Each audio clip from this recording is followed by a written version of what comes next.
রাখি উপলক্ষে সকল ভাইদের জন্য স্পেশাল ডেজার্ট দেখে নিন। এই পাউরুটি দিয়ে একটা সুন্দর মিষ্টি রেসিপি, যা ভীষণ ভালো লাগবে। নমস্কার বন্ধুরা, মাই সিম্পল লাইফস্টাইল ব্লগে স্বাগত জানাই। দেখে নিন আজকের রেসিপিটি। আমি এখানে স্লাইস পাউরুটি 7টা মতো নিয়েছি। এবারে কি করব, চারিধারটা কেটে নিতে হবে। ভালোভাবে ধারগুলো কেটে নিলে পাউরুটিটা সফট হবে। আমি এখানে মরিসের পাউরুটি ইউজ করছি, এটা ভীষণ নরম হয়, তাই আপনারা এই পাউরুটিটা ইউজ করবেন। ধারগুলো কিন্তু ফেলে দেবেন না। কি করবেন, ধারগুলো দিয়ে আটা যখন মাখবেন সেই কাজে লাগিয়ে দিতে পারেন, তাহলে রুটির যে আটা মাখাটা সেটা কিন্তু খুব নরম হবে। দেখুন, এভাবে চারধারটা পুরোটা কেটে নিয়েছি। এবারে একটা আম নিয়েছি আমি, হিমসাগর, অনেক খুঁজে খুঁজে পেয়েছি, কারণ এখন হিমসাগরের সিজন নয়। তো আপনারা যে কোনো আম নিতে পারেন, কোনো অসুবিধা নেই, তবে হিমসাগর আর ল্যাংড়া নেওয়ার চেষ্টা করবেন। পুরো ছালটাকে ছাড়িয়ে দিতে হবে। এভাবে পুরো ছালটা ছাড়িয়ে পাল্পটা আমি বার করে নিয়েছি। এবার দিয়ে দেবো 1 কাপ দুধটা দিয়ে ভালোভাবে আমের এই শাঁসটাকে চটকে রেখে দেবো। আটিটা অবশ্যই ফেলে দেবেন, খোসাটাও ফেলে দেবেন।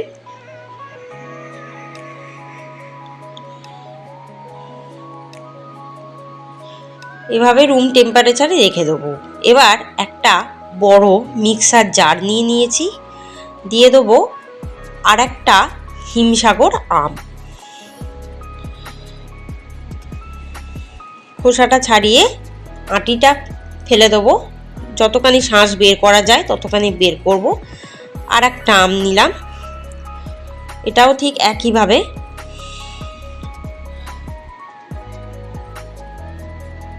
এবার খোসাটা থেকে আমের পাল্পটাও নিয়ে নেব। খোসার মধ্যেও অনেক পাল্প লেগে থাকে, আমের শাঁস লেগে থাকে। পুরোটাই দিয়ে দিলাম। বড় মিক্সার জার নিলে খুব সুবিধা হবে।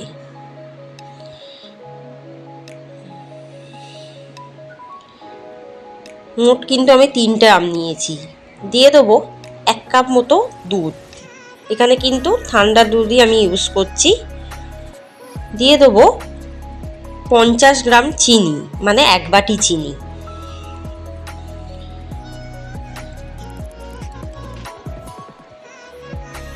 দিয়ে দেবো 1 কাপ নারকেল কোড়ানো। তারপর দিয়ে দেবো চকলেট 4টে, আর দিয়ে দেবো 3 টেবিল চামচ জেলি, ফ্রুট যে জেলিটা, মিক্স ফ্রুট জেলি, সেটা দিয়ে এটাকে ভালোভাবে একটু ব্লেন্ড করে দেবো। এবার একটা বড় স্টিলের বাটি নিয়ে নিয়েছি, দিয়ে দেবো 2টো পাউরুটির পিস, দিয়ে যে আমের পাল্পটা দিয়ে যে ব্লেন্ড করেছিলাম সেটা কিছুটা দিয়ে দিলাম। এটা কিন্তু ধাপে ধাপে দিতে হবে। প্রথমে যে তলায় যে পাউরুটিগুলো থাকবে তার মধ্যে ভালোভাবে মাখিয়ে নিতে হবে। মাখিয়ে একটু নরম করে দিতে হবে।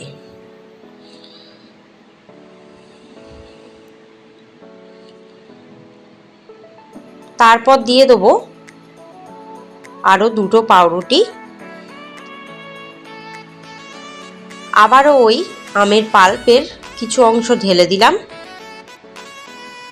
যেটা আমি ব্লেন্ড করেছিলাম। চকলেটগুলো যাতে একটু গোটা গোটা থাকে, আবার একটু মিশে যায়, যাতে চকলেটগুলো একটু মিশে গিয়ে এইরকম কালার চলে আসে, কিন্তু হালকা হালকা কিন্তু গোটা গোটাও থাকবে চকলেটগুলো। ব্লেন্ড করার সময় অবশ্যই এটা খেয়াল রাখবেন।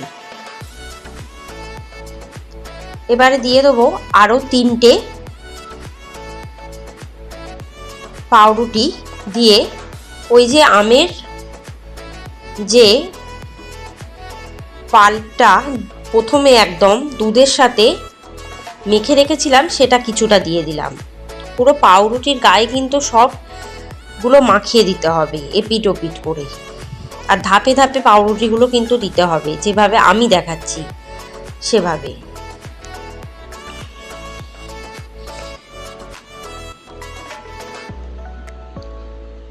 তারপর দিয়ে দেবো 1 কাপ মতো ঠান্ডা দুধ। আমি এখানে আমুল গোল্ডের দুধটা ইউজ করছি। এই ডেজার্টটা বানাতে এই ডবল টোন মিল্কটা লাগবে। তারপর দিয়ে দিলাম যে আমের ব্লেন্ড করেছিলাম চকলেট দিয়ে, সেটা দিয়ে আবারও ভালোভাবে মাখিয়ে দেবো, চারিদিকে মিশিয়ে দেবো। মোট কথা পাউরুটিগুলো যাতে পুরো কভার হয়ে যায়, সাদা অংশ না থাকে, এটা খেয়াল রাখবেন। তারপর দিয়ে দেবো সেই প্রথমে যে আম দিয়ে দুধ দিয়ে মেখেছিলাম সেটা, পুরোটা দিয়ে দিলাম। এবার খুব ভালোভাবে মিশিয়ে দেবো।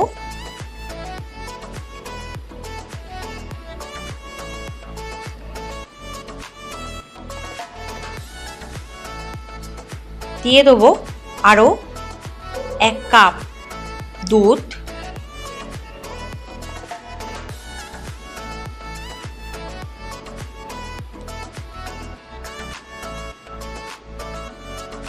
আর সেই আমের ব্লেন্ডটা দেখুন, চকলেটগুলো প্রায় গোটা গোটা আছে, আবার কিছুটা মিশে গিয়ে এরম কালার এসছে। পুরোটা লাস্টে একদম ঢেলে দিলাম।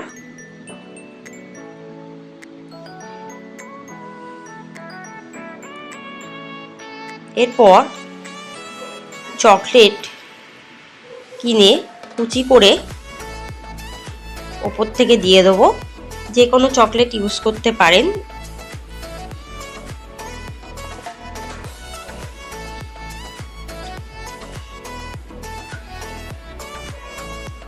বেশ অনেক কটাই চকলেট লাগবে, মোটামুটি 7-8টা মতো চকলেট আমার লাগবে। দিয়ে দেবো পছন্দ মতো ড্রাই ফ্রুট। এখানে আছে আলমন্ড, ড্রাইড খেজুর, কাজু, কিশমিশ। আপনারা নিজেদের পছন্দ অনুযায়ী ড্রাই ফ্রুটগুলো ইউজ করতে পারেন।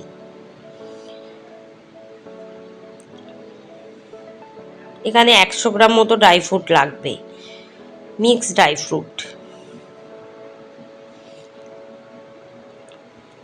এরপর এভাবে 1 ঘন্টা রেখে রুম টেম্পারেচারে তারপর কিন্তু আমি ফ্রিজে রেখে দেবো অন্তত 3 ঘন্টা। 3 ঘন্টা পর দেখুন বার করে নিয়েছি, দেখুন কতটা জমাট বেঁধে গেছে। এবার দেখুন তুলে দেখাচ্ছি। আশা করি রেসিপিটা ভালো লাগবে জানাতে ভুলবেন না, আর এটা অবশ্যই বানাবেন রাখির দিন। সাবস্ক্রাইব করবেন চ্যানেলে, আর শেয়ার করে দেবেন, কমেন্ট করে তো জানাবেনই। ধন্যবাদ।